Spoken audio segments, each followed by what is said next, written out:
আসসালামু আলাইকুম এভরিওয়ান, এটা আমার দ্বিতীয় ব্লগ। প্রথম ব্লগে আমি ঢাকাতে বেড়াতে গিয়েছিলাম। আজকে আমরা রাজশাহীতে বেড়াতে যাচ্ছি।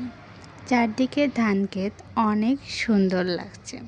সূর্যটাও দেখতে ভালো লাগছে। রাস্তার দুপাশে গাছপালা ছিল, তাই পরিবেশটা ঠান্ডা ছিল। ক্ষেতগুলো দেখতে অনেক ভালো লাগছিল। দেখতে দেখতে আমরা রাজশাহী পৌঁছালাম। রাজশাহীর রাস্তাগুলো অনেক পরিষ্কার ছিল। 50 টাকা ভাড়া দিয়ে আইল্যান্ডে গিয়েছিলাম।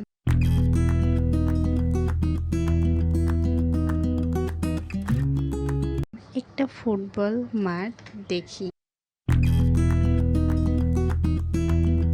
তারপরে পদ্মা পার দেখতে পেলাম। অনেক সুন্দর দেখতে লাগছে।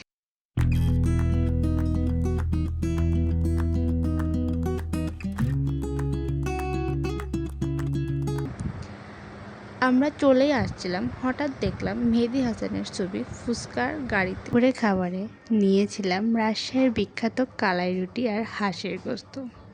আলহামদুলিল্লাহ, খাবারটা ভালো ছিল। তারপর 50 টাকা ভাড়া দিয়ে চিড়িয়াখানাতে গিয়েছিলাম।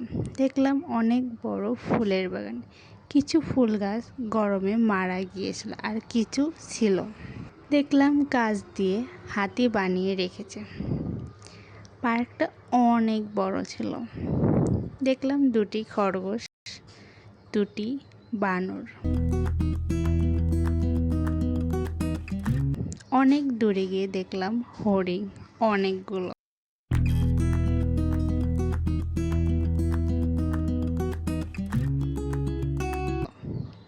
দেখলাম সোনালি মাছ অনেক বড় বড়।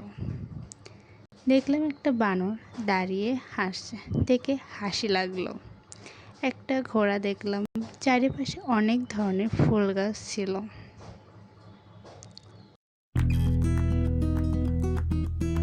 তার পাশের লাইটগুলো অনেক সুন্দর দেখতে। এরপরে চলে আসলাম। আসার পথে রাজশাহী কলেজ দেখলাম, দেখতে অনেক সুন্দর লাগছে। অনেক সুন্দর একটা শহর, রাস্তাগুলো সবসময় পরিষ্কার থাকে, দেখতে ভালো লাগে। আমার রাজশাহী সিটি অনেক ভালো লাগে, বাট রাজশাহীতে প্রচুর গরম।